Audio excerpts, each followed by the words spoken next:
Leaders are not born. They are made in moments. And these moments, I would say, are the tipping points. It's the moment you raise your hand in class when your heart is racing. It's the choice to speak up when no one else will. It's when you say, I'll take responsibility.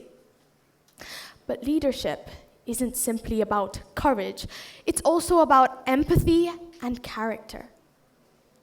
A leader is the one that looks to make sure no one else gets left behind. They don't seek credit. They're the ones that notice when someone else is struggling and help them when it's easier to walk away. Once you cross that line, you can't go back because people don't just follow your words, but your heart. And that's when true leadership begins. That's a tipping point for a leader. The tipping point isn't just a poetic term, it's a scientific one. It's the moment where a small change leads to a sudden, often irreversible shift with significant consequences. It's that delicate instant where everything builds up until the balance tips and nothing is ever the same. There's even a book, The Tipping Point, by Malcolm Gladwell, about this principle. How small things can add up to create a huge impact. I've always appreciated that idea. If tiny changes can shift entire systems, think about what small acts of courage can do for other people. One of the best examples of this is Malala Yousafzai. She didn't plan to become the youngest Nobel Peace Prize winner in the world. She was just an 11-year-old girl who wanted to go to school, something many of us take for granted. It began simply. She wrote an online diary for the BBC, describing her experiences in a community where girls couldn't go to school. No stage, no spotlight, just the truth. But her courage began to spread. People started paying attention. Then came the time that changed everything for her, when she was attacked for standing up for her beliefs. That was her tipping point. When Malala spoke, the world moved. Her voice grew louder than the bullets meant to silence her. Her story created a system-wide shift from one girl's fight for education to a global movement for millions of girls worldwide. That's what leadership is truly about. Not waiting for change, but becoming the moment that creates it. But tipping points don't just happen to world leaders or activists. They happen to all of us. When I was in second grade, there was this girl in my class who would always sit by herself. 1 week passed, 2 weeks, and still no one bothered to talk to her.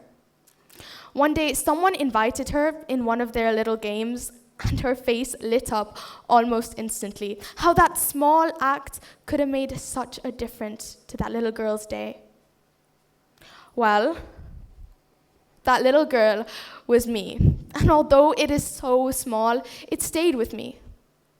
I learned from that experience that empathy is also the ability to recognize when someone else is feeling excluded and take appropriate action. I realized that when you lead with empathy, people feel heard, respected, and understood, and that's what makes a leader worthy of being followed. Sometimes it's just about choosing kindness, even when it's inconvenient.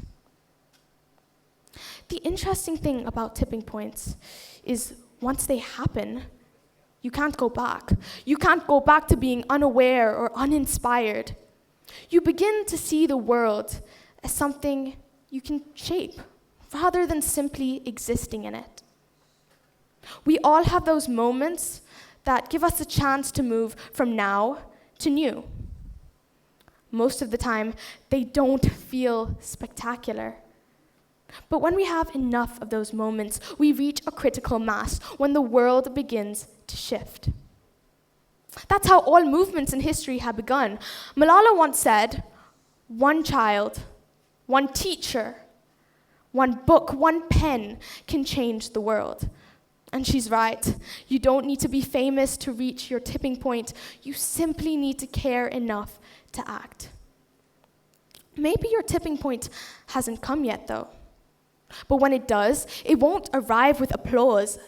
It'll come quietly in moments that ask for courage. So what can you do until then?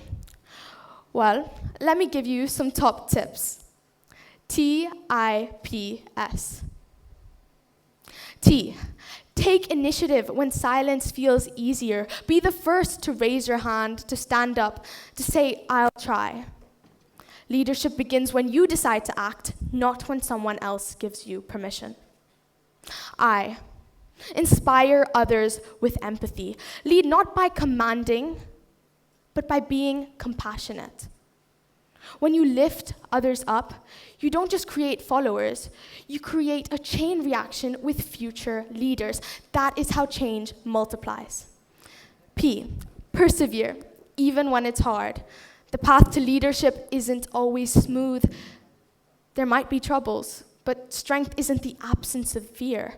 It's the choice to keep going through it. S, serve with humility, not pride. Now, this might sound very strange, but service is at the heart of true leadership. The best leaders aren't above others. They stand among them, lifting them higher. Because in the end, leadership isn't about power or titles. It's about courage that speaks softly, empathy that acts loudly, and the moment you decide to care enough to make a difference. When courage and compassion meet, when you don't wait for change, but become the moment that creates it instead, that's when you move from now to new. And that is the real magic of a tipping point for a leader. You all have been an incredibly gracious audience. Thank you for your time.